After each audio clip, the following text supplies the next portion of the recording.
Because if there's soul loss, then you're going to find challenges in their everyday life, because it's kind of like, I call it like Groundhog's Day, where if you had some traumatic event and you're still part there, part of you is reliving that event over and over and over again. And so we have to go over, and it's kind of like tapping that person on the shoulder and say, hey, you're done here. You don't have to be here anymore. You don't have to be getting hit anymore. You don't have to be punished anymore, whatever's happening, and bring them back into the now.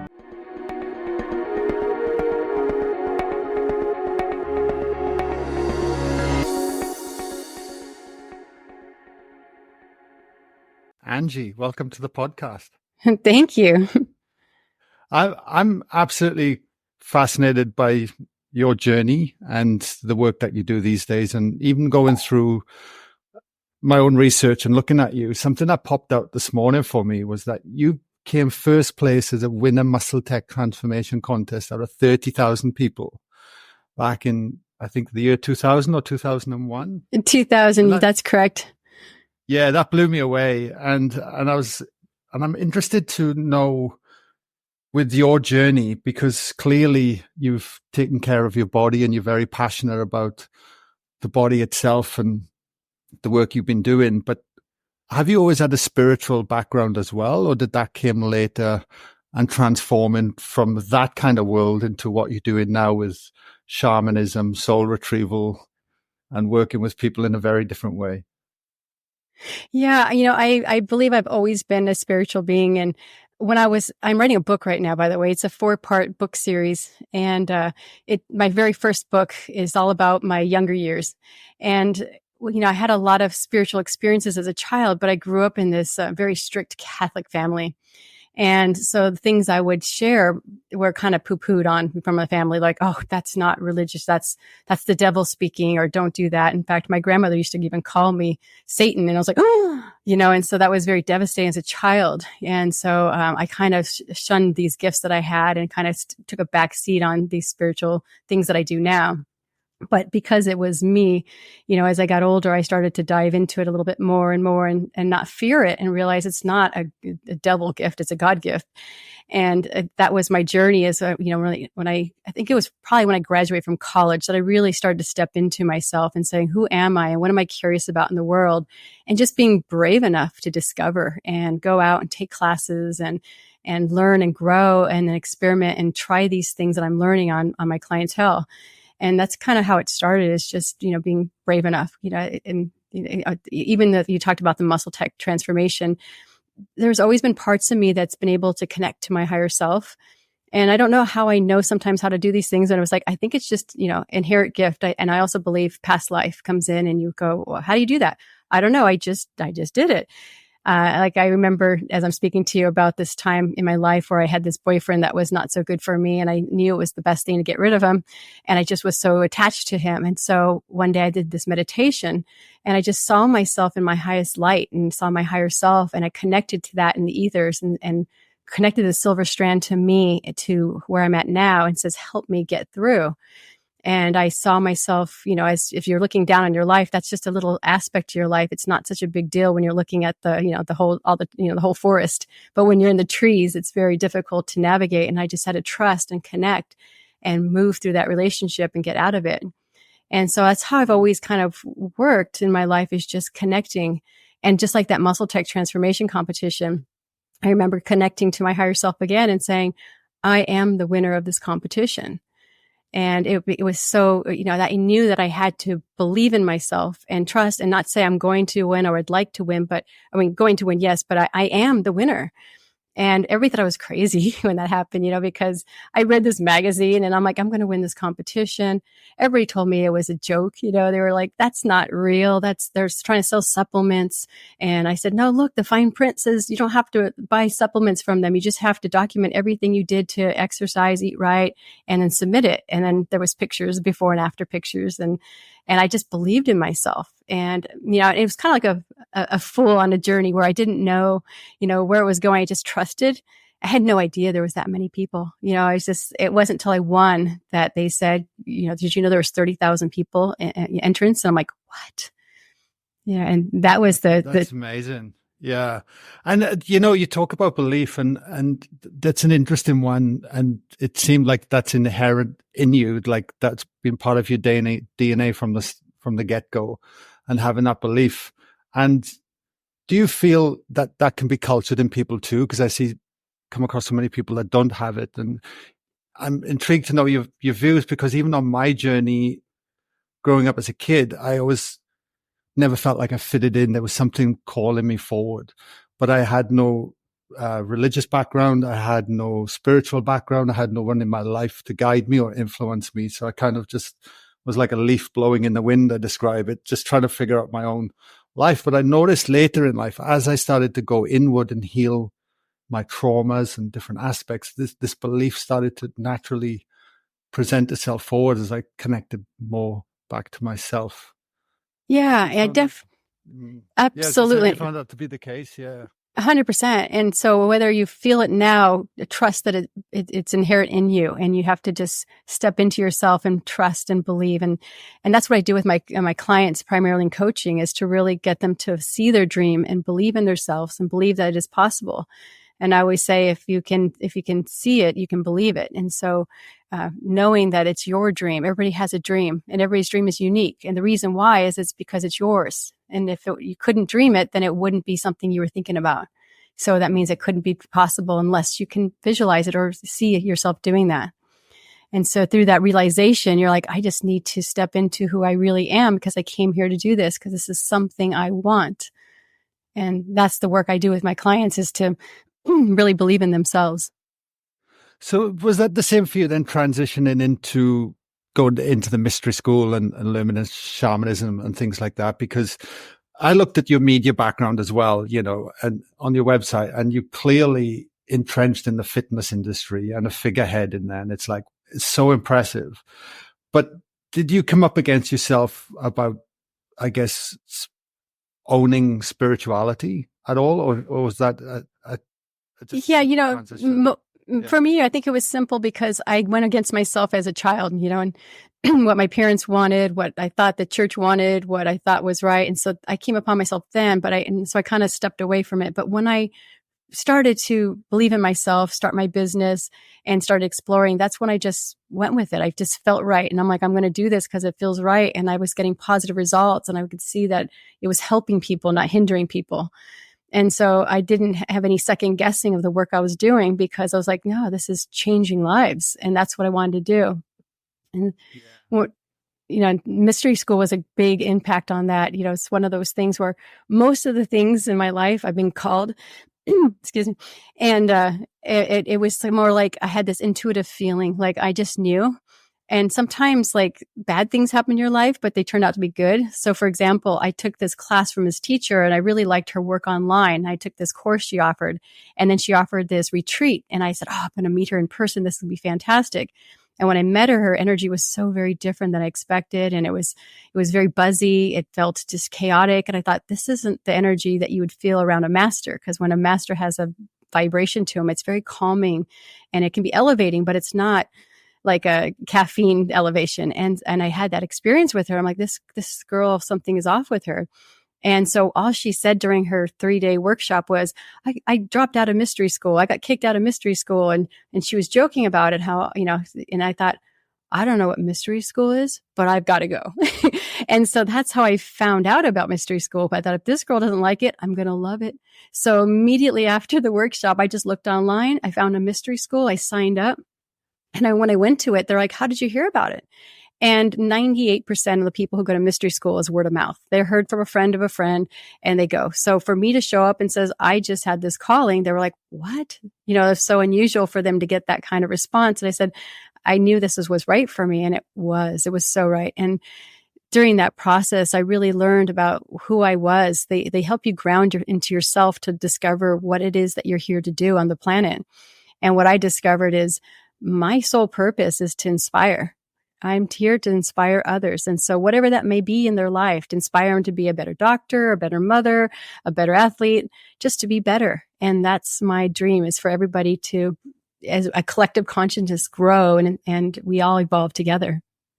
Yeah, beautiful. It's funny, hey, because even the very word mystery, I've heard it come up on the podcast several times. And I'm like, oh, that really is a mystery because I have no idea what they're doing in there. Right. They keep it. Must be It's good.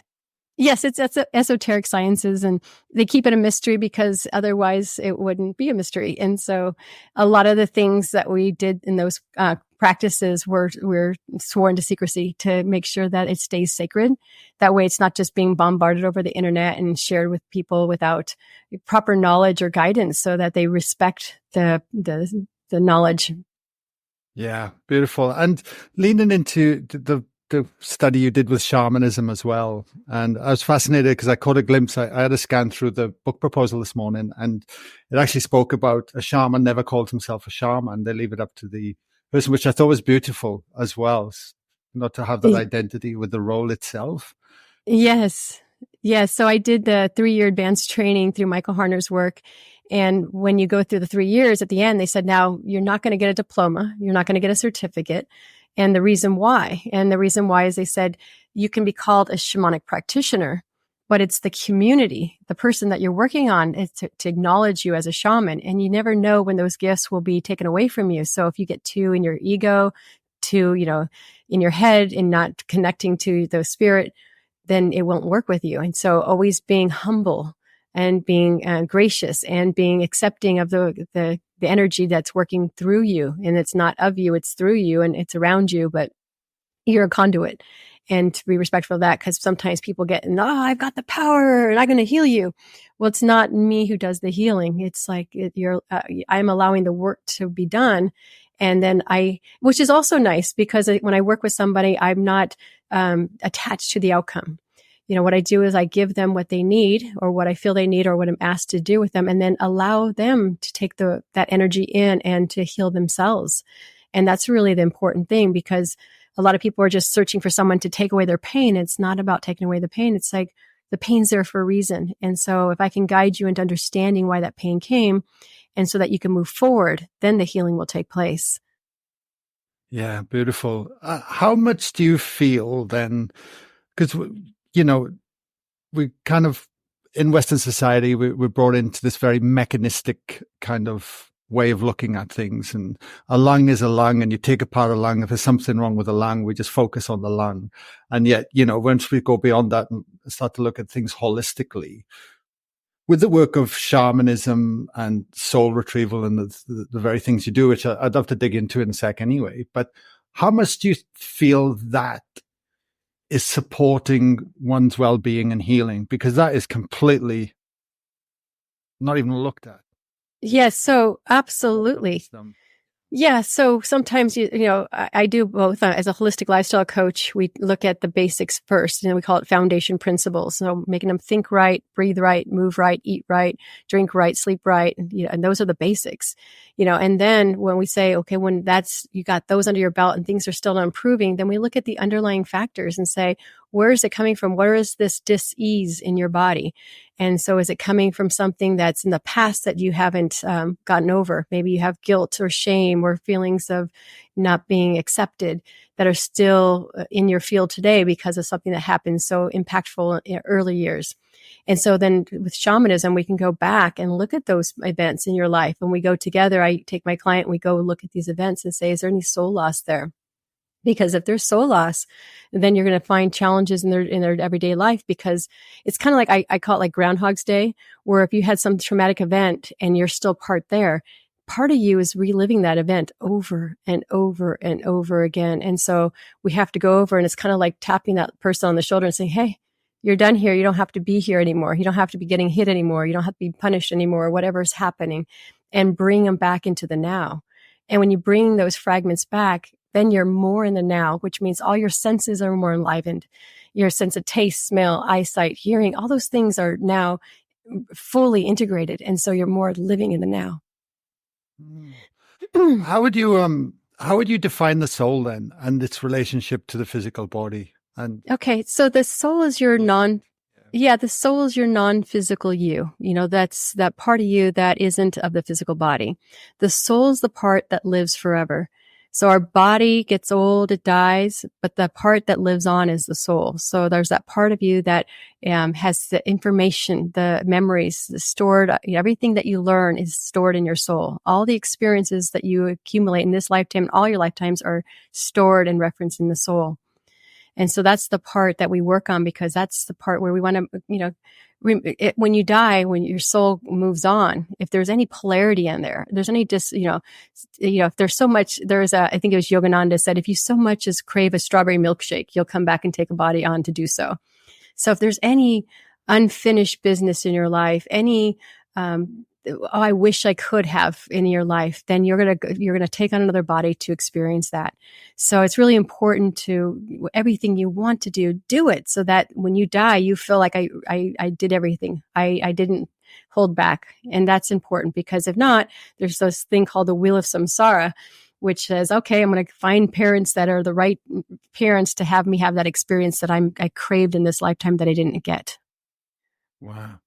Do you feel then I was trying to think, there's two questions that were coming in then, but so with the reliving of past lives and coming into a new carnation, that would actually bring in traumas from previous lifetimes in our lifetime now?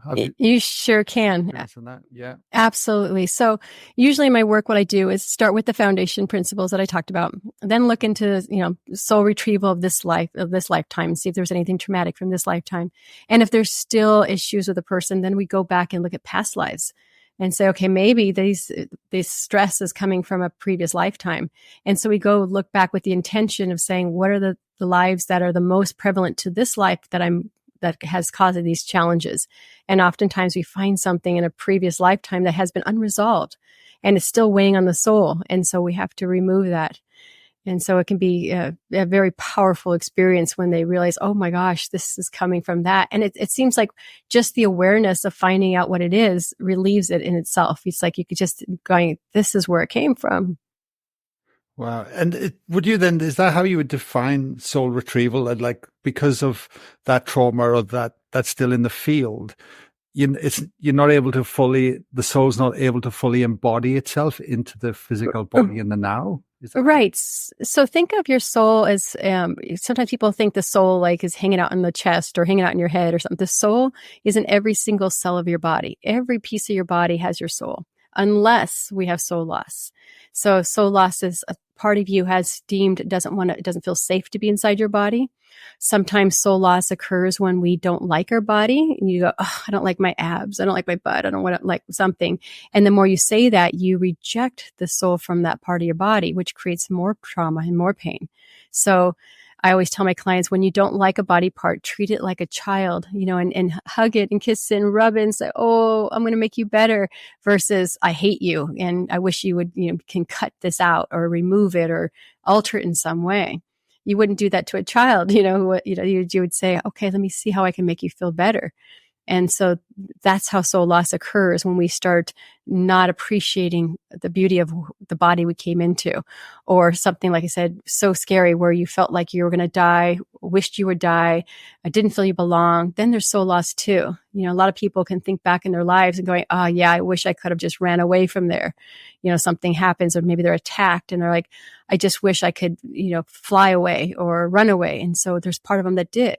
Or if you're in a car accident and you saw the car accident happening, there was nothing you could do.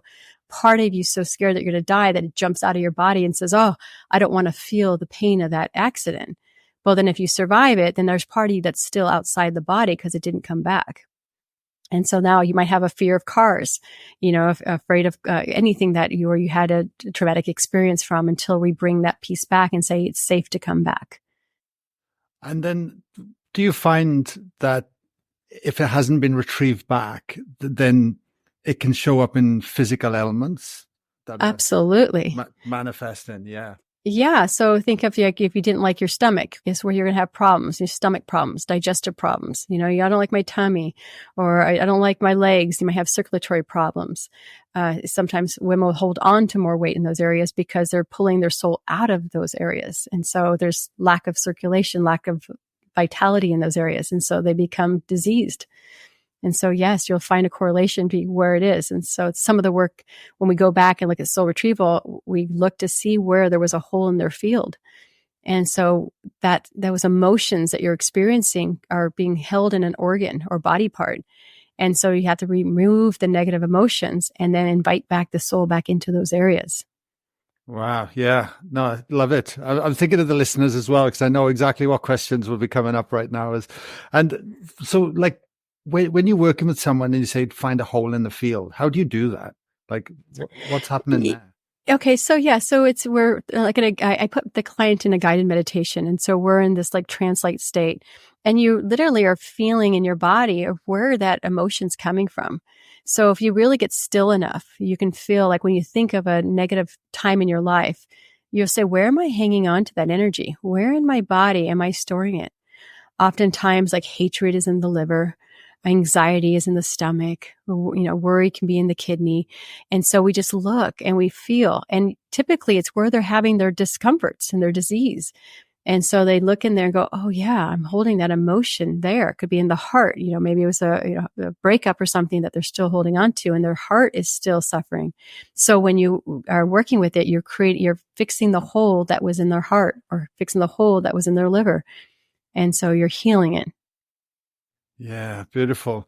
And I know the answer to the next question, but I really want to hear it from you, is that then if we're diving into this work, and I see this a lot, that they're exploring the esoteric, the spiritual aspects and these experiences, but they don't eat well, they don't move well, they don't drink well, they don't sleep well, and they don't have the foundations in place, and they're not even acknowledging that in any shape or form, and are diving heavily into this aspect. How intertwined are those two relationships with this kind of work? Well, yes, 100%. So if there's a challenge in your lifestyle, you need to get healthy first before when we're inviting soul back, we want it to be a place to be safe. And if it feels malnourished or, in a disease site, you have a chance that your soul would want to leave again. So we don't want to create soul loss again. So first and foremost, we usually ask the part of your soul that has been missing what it needs to feel safe. So there's usually a request, hey, drive slower, just be more mindful, or whatever that request is. And so they have to honor that request. But then also we want to nourish the body, because, healthy body, healthy mind. And so if you want to have a full on experience in this world, you need to be healthy enough to do so. And so that's where the work has to take place, is to recognize that your body is a temple. And if it's not taken care of, then, it's like, who'd want to be in there, and you want to make it a sacred place that your soul says, this is a beautiful place to be. Yeah, beautiful. And have you, on your journey and experiences, have you gone into your own past lives? Or have you had vivid experiences? Oh, yeah. Come up. Please share some. I'd love to hear. Yes. So, and everybody, it's like when you do this work, usually in your past life, you were just some humble person. A lot of times people are like, oh, I was Benjamin Franklin. I was, somebody famous, and usually you're just Joe Schmo, and you're having a regular life experience. But I had a really interesting one happen that I wrote about in my book.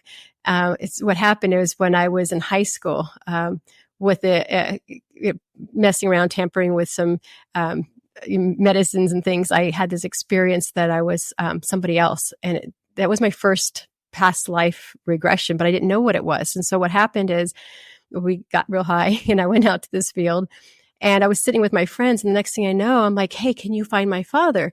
And they're like, what are you talking about? And I stated my name, and I said, I was very frantic. I'm like, I need his help right away. It's very, very important. And they're like, Angie. And every time they called me Angie, I'm like, no, and I can't exactly remember the girl's name. I have it in my journals, but I would be like, no, I'm Mary Ellen or whatever. And they're like, no, you're Angie. And then when they go, okay, Mary Ellen, I'd be like, what are you guys talking about? I'm Angie. Like, I was like confused. So when they called me the girl's name, I flashed into my body. I'm like, what's wrong with my friends? Why are they calling me that? But then I would go into this experience, and I was living that experience of this girl.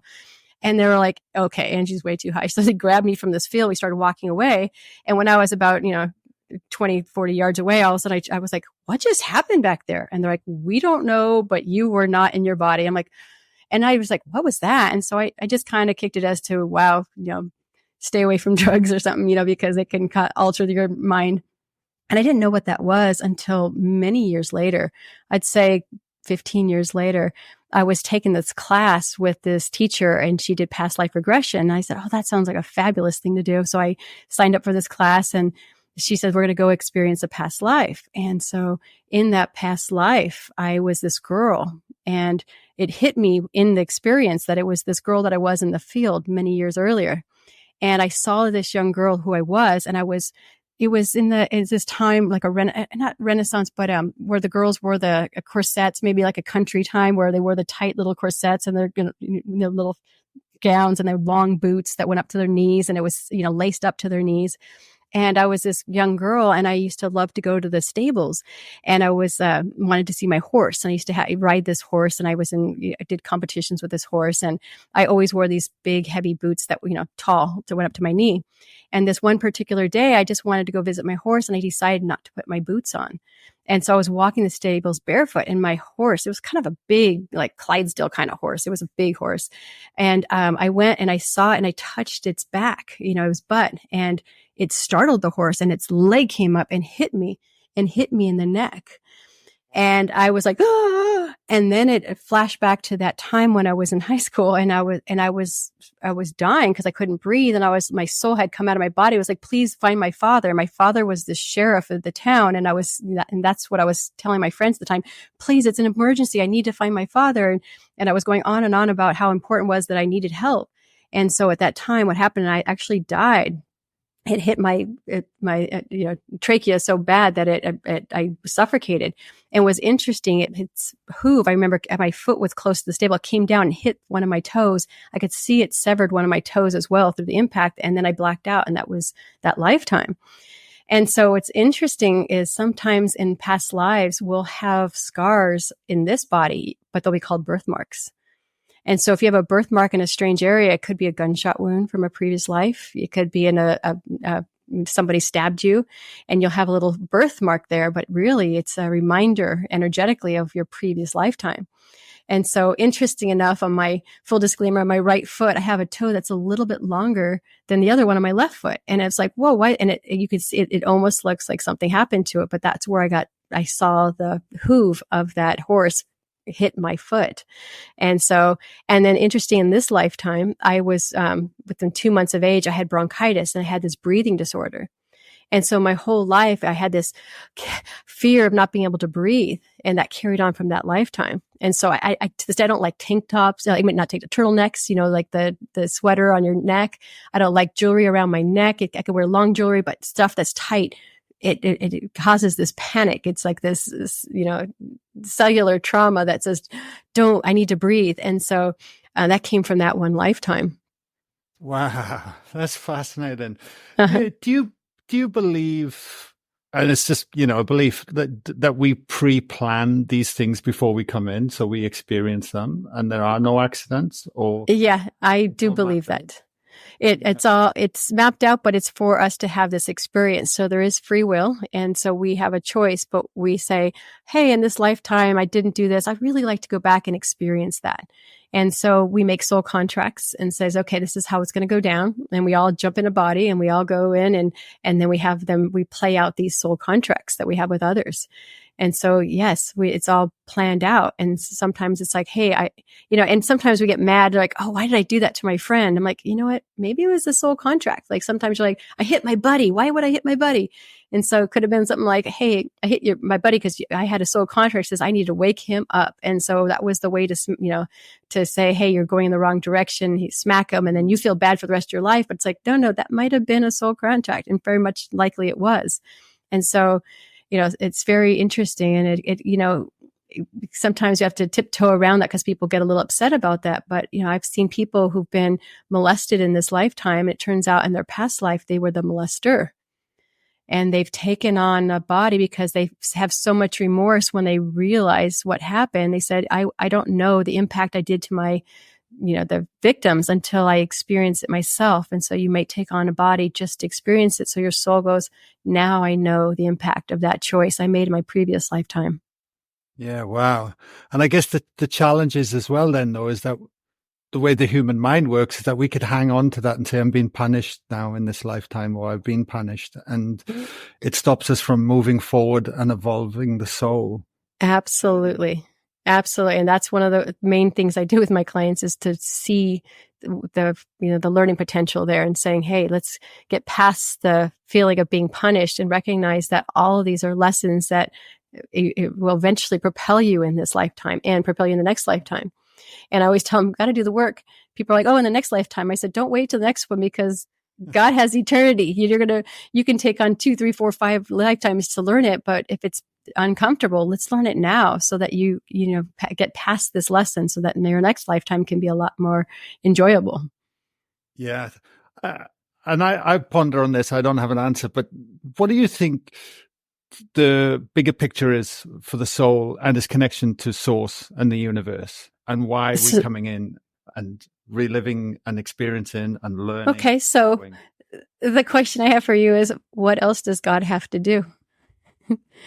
So you recognize that we're all God. We're just fragments of God. Our soul is the piece of us that's God. And God wants to experience everything, wants to experience being an animal, being a plant, being a person, everything. So it's like, in order to fully experience that, you imagine if you were a creator and you created something, the only way you would know what it was like is letting it be whatever it wants to do. So you might put it through hardships or put it through happy times to see, out of curiosity, how does that react to that stimuli, good or bad? So it's kind of like experiments, like what does my creature do? Wow, look how strong they are. Wow, look how powerful. Wow, look at this.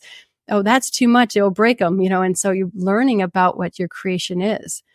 And so we're taking these experiences so God gets to experience what life is. And that's how God knows what it is. To see itself. Yeah. To see itself.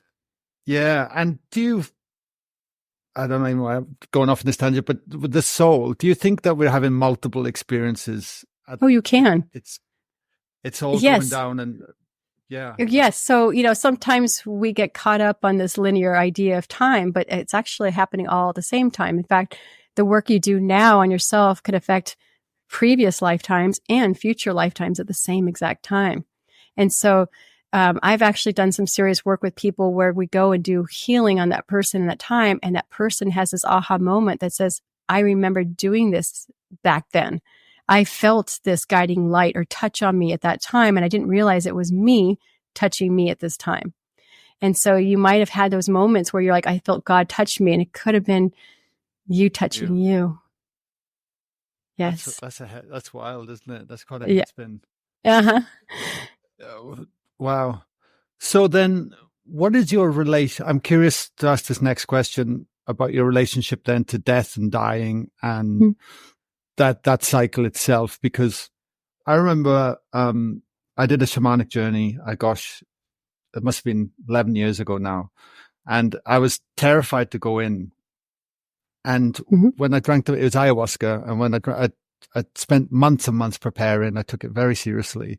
But then when I laid on the mat, I felt as if there was a death within me. And it was the closest I've probably come so far to experience what that moment would be like to simply surrender and let go.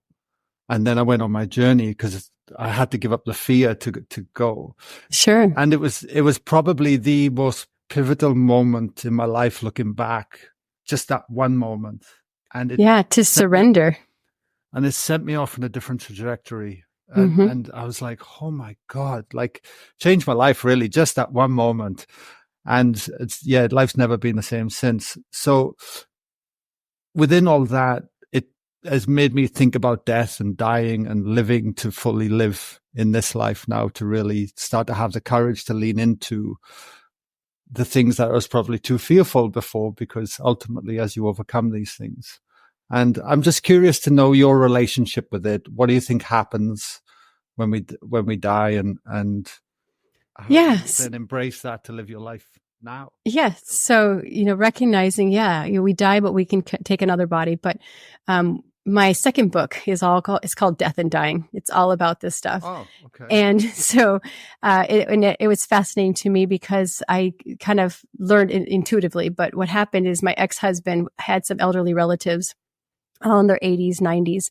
And I happened to be there in his life and their lives when they were passing on.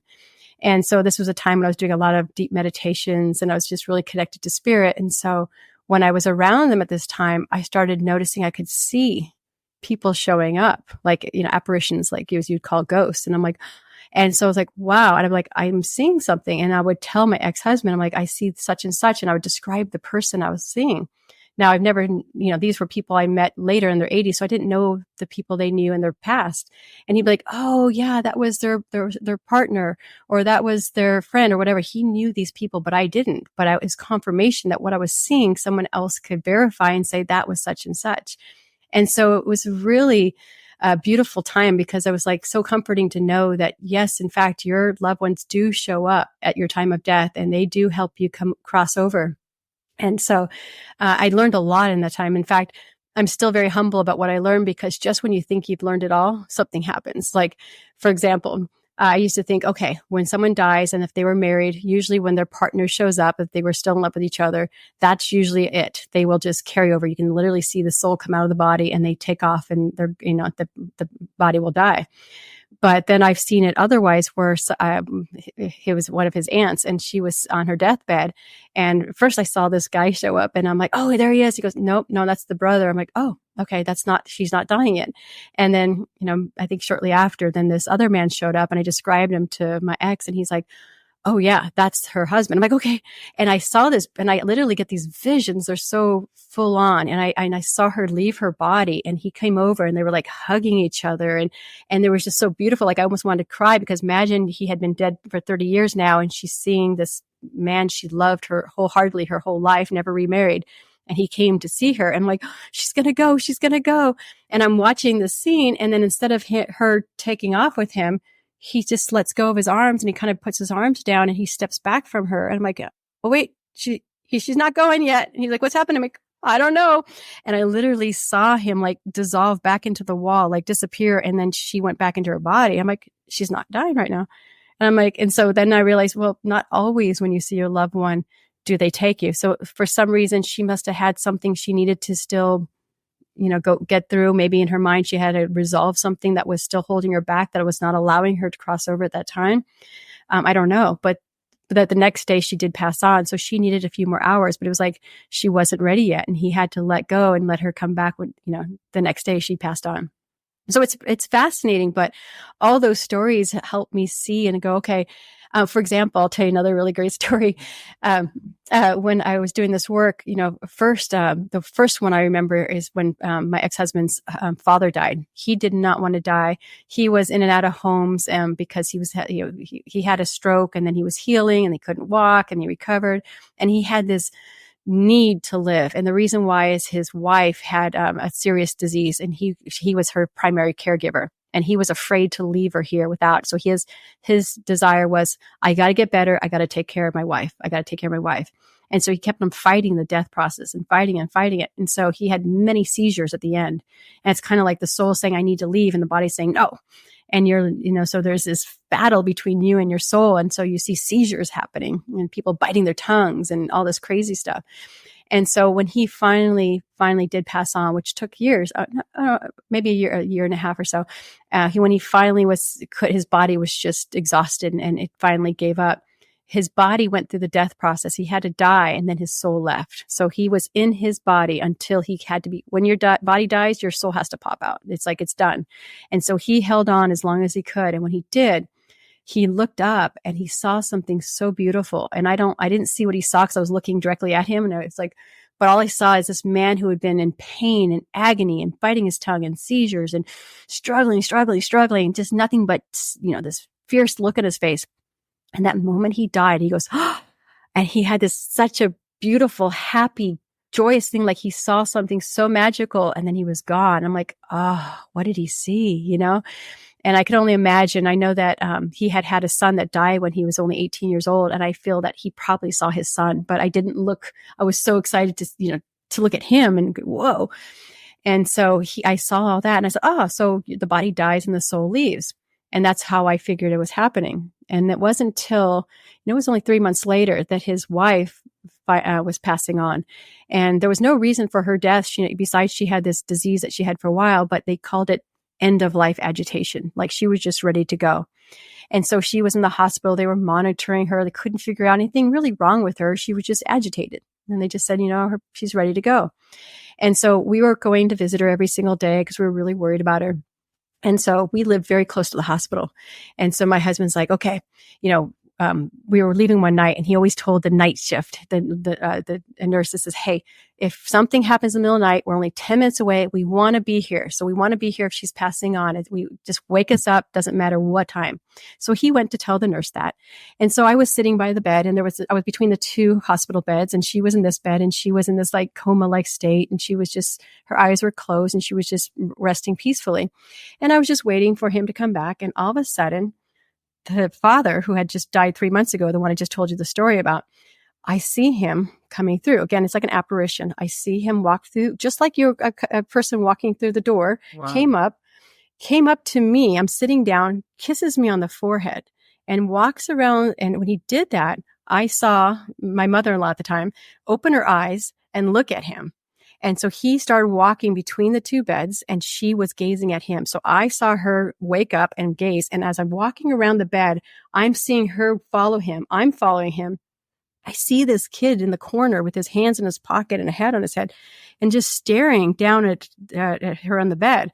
And I just noticed that. And I see him go around. As he went around to the other side of the bed, she looked at him and he just grabbed her and they just went like out the window. It was just gone. And just at that time, my ex shows up and he comes into the room, goes, okay, we're leaving. I'm like, no, not now. And he looked at me and he knew I had this gift. And I said, she's dead. And you could see the monitors everything looked normal. The heart rate monitor, everything. She's dead. She just left. And he looked at me and then just seconds later goes, beep. And you could see the monitor flatline and she was gone. And all the nurses came in and they said, she's gone. But she died. Her soul left and then her body died. So there's two ways I've seen the body, soul leave. So you can wait till the last minute or you can wait till, you can leave and then your body goes through the death process. Have you always been able to see spirit like that? Or is that I have. Well, I did. Like I said, I was a child and I saw these things and my grandmother was just like, that's evil. She thought it was very scary. So I blocked it out. And, I didn't know anybody who had those gifts. And I remember just kind of being like, well, who else does this? Because not a lot of people see that way. So I kind of kept it to myself. And then what was interesting is my grandmother from my mom's side, so my family, my dad's side, they're the Catholic ones that I was raised with. My family from Mexico was a little bit more open and I didn't know that. And so it was later in life that they're like, oh, we have a bruja in the family, which means witch. And so it turns out there was my grandmother, my great grandmother, they all were these brujas in the family. And so it was quite interesting. In fact, when I went to Spain, where my ancestors came from, there was a museum of witches and they had these columns as tribute to people that were killed in the witch slayings. And they had the last names of all the witches that were killed. And one of them was Iribarren, which is my mother's maiden name. And I'm like, there we are. We were killed during that time. And so, anyway, what happened is when my grandma was about 98, I went to visit her in this home and because she had broken her hip. So previous to that, she lived on her own till 98 years of age. So pretty amazing. But then she was in this home and she was just kind of bored stiff because imagine a woman taking care of herself, washing, cooking, cleaning. And now she breaks her hip and she's told she can do nothing. And so she was bored out of her mind. So we went to go visit her. And so we took a plane trip out to Mexico and I'm with my family. And unfortunately, I don't speak fluent Spanish. I speak enough Spanish, but not fluent. So it takes a lot of energy for me to stay in a conversation because it's just like me having to translate it in my head. And so there was times when I was just kind of in and out of the conversation, kind of looking around. And I noticed that these ghost apparitions were showing up. And then I was like, there's a little boy that just walked down the stairs and I kind of see it. And then I noticed my grandmother who's in front of me noticing it too, because she's kind of in and out of the conversation because she's 98 and she points to it. And I'm like, oh my gosh, it was the first time in my life that someone else saw what I was seeing. And then this little girl and she's like, la mijita. She saw the little girl and I'm like, oh my gosh. And so I'm sitting there and my family's kind of noticing because she's talking to people. And I realized she was actually channeling them in. She was actually calling them in because she was bored out of her mind in the home and she made friends with these spirits that were in this home. And then the funny part was this older man shows up, a ghost, and it was a sailor, and he had this big heavy coat on, and I could see him, and I see him walking towards me this way. And everybody's like, and she's looking at him, and everybody's now, the family's looking at what she's doing, and they're like, oh, she's going crazy. And I said, no, there's really a ghost here. And they're like, really? You can see it? I'm like, yes, it's valid. And he comes up behind me, standing here between me and my cousin. And I told her, my cousin, like, he's between us. And she's like, oh my gosh. I'm like, don't worry. He's not a bad soul. He's just a lost soul. And my grandmother, who's so funny, she's sitting there and she's flirting with him, and she's giving him these eyes, and she's flirting, and I'm looking at her, and she goes, oh, what am I thinking? I'm much too old for him. This is a sailor who's probably in his 30s, 35 or 40, and she's like, I'm much too old for him. But that was such an exciting day for me, because I'm like, oh, I finally found someone who could see what I see. Because often you see these things and no one else can see them. And so you're like, is it in my mind? Am I going crazy? Is this real? And so when someone can see the same things, it's like validity, and it's like, that is amazing. Wow. That is amazing. That really is amazing. I've only spoke to, I've done 300 podcasts or maybe more, and I've only spoke to a few people that can see spirit like that, Yeah. And do you feel this happens at birth as well? Because I tell you why, when my first daughter was born, Ava, she's nearly 4 now. My wife went into labor, but it turned out to be an extremely long labor, 27, 28 hours. And me not experiencing birth before, I was very relaxed about it, and I hadn't prepared food. I hadn't prepared anything to take. It was during COVID. So we decided to use a birthing center. We were toying up what to do with everything. And I go there, and the labor took so long. I was exhausted. I hadn't slept, went right through the night to come out. And I got to the point where I was delirious, and the nurse said, look, lay down for half an hour. You'll be okay. So and my wife's just like, do it. So I laid next to her, and I laid down, and I went straight into the field, like, cause I was so tired. There was no yeah. And I felt as if there was a room full of beings just coming in, offering, waiting to support the birth. Yes. Ava, it was a moment that I started crying, because it was like, oh my God. Yeah, that's absolutely true. I'm so glad you did. And it's true. So we always think, oh, when we die, they come. But when you're born, they come too. So they are there to guide that soul in, and they are holding the space. So there's that ability to come into the earth plane. So yeah, it's great that you were able to see that. Yeah, it was a magic moment. It makes me emotional now thinking about it. But yeah, it was incredible. Incredible.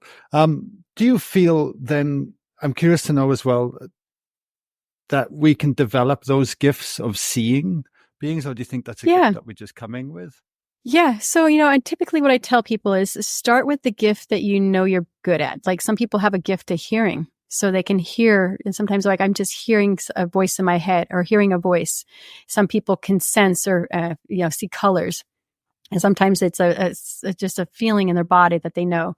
So whatever it is, use that. Sometimes people will smell things. They're like, oh my gosh, I'm smelling baked apple pie or something. And they're like, it's not existing, but they can smell it. Like, it's at some level, there's this pie or whatever.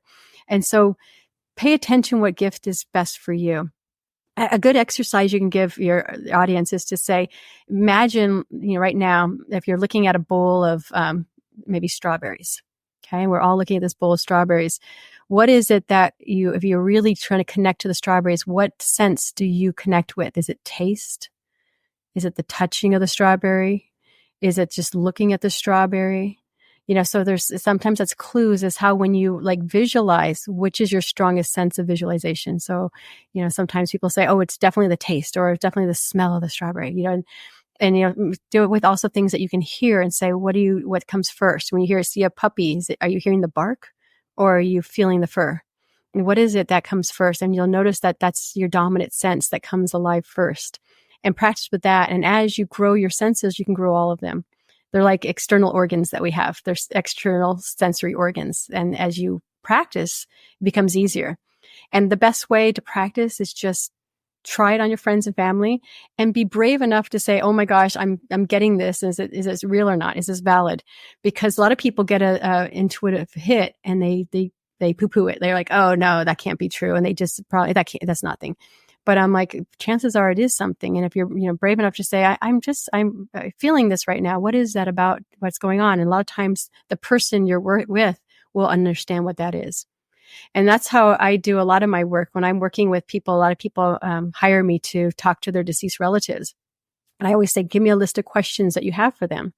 And after I get those questions answered, then I go in and I talk to the soul and say, tell me something I don't know that they know. Because that's validity. Because if I'm answering a question, I might be like, yes, no, do this, do that. It's like, well, how do we know if it's Angie asking these questions or it's really this person? And so I will ask and they will give me specific information. So at first, sometimes souls always show up because they hear their name and they say there's nothing as juicy as your sound or your vibration of your name. So they will show up. It's like, okay, I'll be here because I love my loved one. And so they show up and then they will be sometimes reluctant to answer questions. Sometimes they're excited to answer. But once they start sharing, and then I say, okay, well, if you want this message to go really through and to be listened to, tell me something. And that's when the juice comes in because they'll show me visions of things that happen. I just did one last week and it was with his grandfather and she was asking about her grandfather. And I often will connect even before the session to make sure that soul is going to come in for me and make sure there's no hesitancy. And this particular, I laughed because I said, your grandfather is like really worried about this. Oh, I'm so worried. What is this going to do to her? And is this going to change her path and this and that? And she starts laughing. She goes, well, my grandfather's Jewish and that's such a Jewish trait that they always worry. And so I knew, and I said, he has glasses. He's very frail. And she goes, yes, that's him. So she showed me a picture. And as we're doing this, she was asking questions. And at the end, I said, show me something that she only knows. And he was showing her being swung on a swing. And I said, there's something with swings. She goes, oh yeah, we had swings at my house, his house, and at the beach. Yeah, swings are very, that's where he spent a lot of time with me as a child. And then I saw this white cake and I said, there's something about this white cake. And so she goes, oh yeah, sometimes we had this white cake for a celebration. But it wasn't until the week later, she actually asked her family and asked her grandmother separately and her mom separately about her grandfather. And he goes, oh, that swing set, he paid for those swings. He's the reason you had swings. And so it was like not just showing the swings, but it was like, I bought you these swings and I hope you enjoyed them. And then later her grandmother said, yeah, the white cake is because he started having diabetes and it was the only cake that we allowed him to have. So that's the one he loved the most. So it's funny because there's just no way I would know that information. And totally, and so it's beautiful when that happens because it always happens because I trust that it will. And I get information that only they would know. And that creates validity to what I'm sharing with them. Wow. How long do you generally work with people in a session then when they come? Yes. So when they hire me, I say it's a session. It's typically about an hour. Sometimes it goes over an hour because spirit works in mysterious ways. And so I can't be like, nope, time's up. We got to go. So it's usually about an hour, but sometimes I'll go a little over and that's fine because I'm not looking at the clock. This is not this is an hour session. This is a session and I'm going to when I get clear and I feel that we got enough information, then I end the session. And so I don't use the time. And do you work remotely as well? I do. I work with people all over the world. So I do not have to they don't have to be in my space. I can do a lot of things remotely. I do biogeometry remotely where I can test your organs and see how balanced you are. We haven't even spoke about biogeometry today either. Oh my gosh, there's a whole new rabbit hole down there as well. Just wrapping up the podcast for the next 5 minutes. How would you explain biogeometry briefly for people? Because we distribute it here in Australia. Wonderful. Yeah, Abraham for years. Yeah, wonderful. Yeah, I love biogeometry. The way I like to describe it is a relatively new science that's based on ancient Egyptian techniques. And so Dr. Kareem, he was an architect and he's now in his 80s and he spent his entire life trying to find the understanding why the pyramids had healing properties and what was the architectural design that emitted this healing energy. And through his work, he found out about biogeometry and we call it BG3, the three energies that come together. So we're talking about higher harmonics of gold. We're all talking about ultraviolet, the higher harmonics of ultraviolet, and then vertical negative green. When these three energies come together, it creates a sacred healing site. We can replicate that energy, but it doesn't, like right now, I replicate the energy in my house, but it doesn't say it's a sacred site, but it has the healing properties of one. And so the reason it's not a sacred site is because it happens naturally. We are influencing it with technology. And so that energy balances, harmonizes the plants, the animals, the whole space. And people come to our property like, it's so calm here. It's so amazing. And so that energy, Dr. Cream had discovered that there's these biosignatures. And the biosignatures, imagine your organs and thinking as energetic beings. We have organs, we have lungs, we have, heart, all the organs. And there's energy pathways that our energy naturally takes to go through the heart or through the lungs. And there's several of these pathways, but they're called optimal pathways that energy should go through. And when we're exposed to radiation and Wi-Fi buzz and, even stress or food stress, all these things, it can alter that energetic pathway. Our bodies become confused. And so they create a new pathway in that organ. And if it's not one of the designated pathways, it becomes a suboptimal pathway. And so now the energy is not the best way flowing through it. So now that can lead to illness or disease. And so with biogeometry, I can go in with the pendulum, see if there's an imbalance in those organ systems. And when we find an imbalance, there's a book of signatures that Dr. Cream has created. And if you're interested, you can find the Biogeometry Biosignatures. You can buy it online, his book, and it shows these pathways. And so then I can use that book to determine which pathway is out of balance in that person. And so I create these things called emitters. They're paper emitters where there's a picture of the person and then the symbols are in there. And that will send that energy to that person for healing. Like my door there. Look. Right on. Yeah, absolutely. I usually have a bunch of them here, but I didn't want it to be so messy for our interview. And then I have a file on the wall and there's 19 of them. And I'm working with about 30 people because I do them, Wow. I do them every week. And so I refresh them. I get new people, but I tell people I work on them for 2 weeks and then it's on their own after that. And so I've seen tremendous things. In fact, I know that's probably another whole podcast, but my mom in particular, 4 years ago, she was diagnosed with pulmonary fibrosis and she was told she had 2 years to live. And so diet and lifestyle was first, getting her to eat real food because as they get older, they eat, crappy food, got her to eat some more organ meats. And then we did biogeometry on her. And through the biogeometry, her lungs started to heal. And it was one of those things where they couldn't believe it because when you get diagnosed with that, you either stay the same or you get worse, but you don't get better. And so thankfully, this doctor that was hers, he had been in the practice for 30 years. So when she came back, he's told me, hey, she's got this disease. She has to take this drug and, it's just going to slow the disease process. And I said, wait a minute, before we start taking these experimental drugs, why don't we do nutrition? He goes, oh, that's great. He goes, I'm not a nutritionist. I'm like, but I am. He goes, all right, well, you work with her for 6 months. If she doesn't get better, I'll take care of the course of her treatment. And I know darn well he was thinking, just pacify this young girl, her daughter, and then we're going to just put her on care and she'll be gone in a year and a half. So I said, great. So for 6 months, this was during COVID. So we had this Zoom call, so doctors allowed that. And so I worked with my mom. And when she went back to do her breathing test, the nurse who was doing the test was like looking at her, looking at the monitor, looking at her, my mom was getting nervous. She's like, what's the matter? What's the matter? Because the doctor will have to tell you. The doctor will have to tell you. And she kept on looking.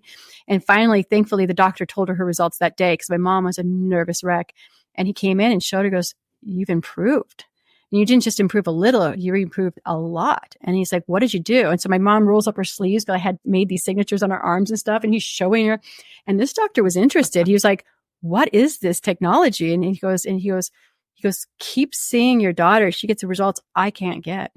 And so the story goes, my mom, it's 4 years later and she's still alive. She's not using any breathing oxygen or anything. And she has some issues with one of her lungs. The other lobe is fine, but she's still, and that's also mental, emotional stuff she has to work through, maintain the diet. So it's not just here, do biogeometry and you don't have to do anything.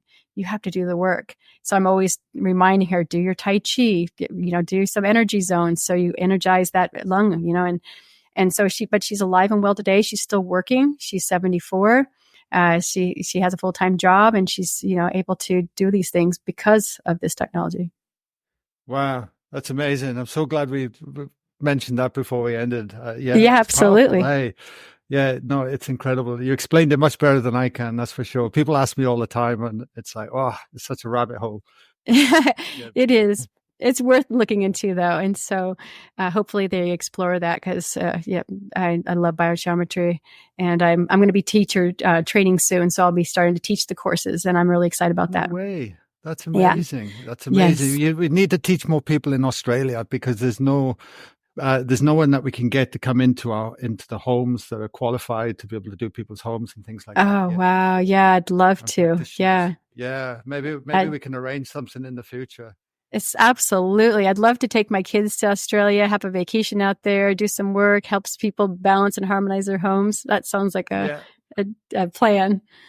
Yeah. Yeah, absolutely, absolutely. So my last couple of questions for you. Where can people go to learn more about you, Angie? And if they want to connect and explore your work, where can they? Yeah, so I do have a website. It's angiesworld.com, ANGIESWORLD.com.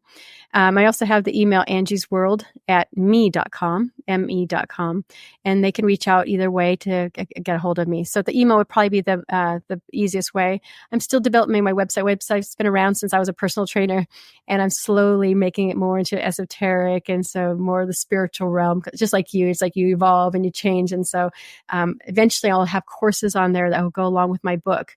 And so they can take these courses to learn how to do some of these, because I'm only one person and there's so many people who need this work. And so I am excited to be able to share this work and teach others who want to do this kind of work and help the world because it needs it.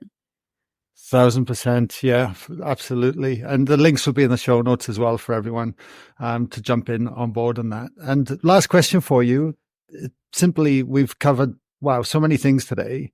And just thinking of our listeners, is there anything you want to leave them with to ponder on? Well, my favorite quote, and probably is the best one to leave them with, is everything happens for a reason, right? Because that's my favorite thing, to look at life. And, and that's what my book's about, is to look at everything that's happened and recognize there's a purpose for it. Instead of feeling that you're being, like you said, judged or punished by God, recognize the beauty and the gift. And when you can see past the injury or the assault or whatever happened to you and see what came from it, that's when the magic happens. That's what's happened in my life. My life hasn't been just easy peasy. I've had lots of challenges, but I look past it and say, what was the gift? Find the gift in everything that's happened to you, and you'll see magic unfold in your life. Beautiful. Beautiful. Angie, it's been an absolute joy having you on the podcast today and connect and get to know you. And I really appreciate your time and coming on today. So thank you. Thank you, Guy. Thank you. I really enjoyed being on your podcast. Thank you.